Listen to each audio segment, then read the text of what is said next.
അത് എങ്ങനെയായിരിക്കും പുതിയ US പ്രസിഡന്റ് എടുക്കുന്ന നയങ്ങൾ എന്നുള്ളതായിരിക്കും.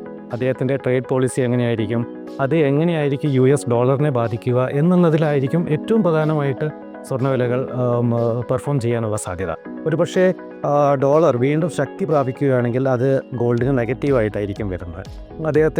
അദ്ദേഹം പല കാര്യങ്ങളും മാർക്കറ്റിൽ പറഞ്ഞിട്ടുണ്ട്. ചൈനയുമായിട്ടുള്ള ട്രേഡ് വാർ, അതുപോലെ തന്നെ താരിഫ് വർധനവ്, ഇത്തരം കാര്യങ്ങൾ US ഡോളറിന് ഒരു പക്ഷേ നല്ല രീതിയിൽ തന്നെ ഇൻഫ്ലുവൻസ് ചെയ്യാനുള്ളൊരു ഘടകമാണ്. അപ്പം ഡോളറിലുണ്ടാകുന്ന വിലവർധനവ് നമ്മൾ തീർച്ചയായിട്ടും പരിഗണിക്കേണ്ടതാണ്. രണ്ടാമത്തെ ഒരു കാര്യം എന്ന് പറയുന്നത്, പല രാജ്യങ്ങളുടെയും വളർച്ച 2025 പോസിറ്റീവ് സോണിലേക്ക് വരുമെന്നും പ്രതീക്ഷിക്കപ്പെടുന്നുണ്ട്.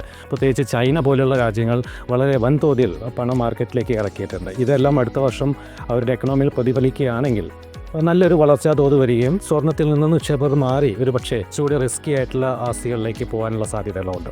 അപ്പോൾ അങ്ങനെ വരികയാണെങ്കിൽ ഗോൾഡിൽ ഒരു സെൽ ഓഫ് വരാനുള്ള സാധ്യതകൾ നമുക്ക് തള്ളിക്കളയാൻ പറ്റില്ല.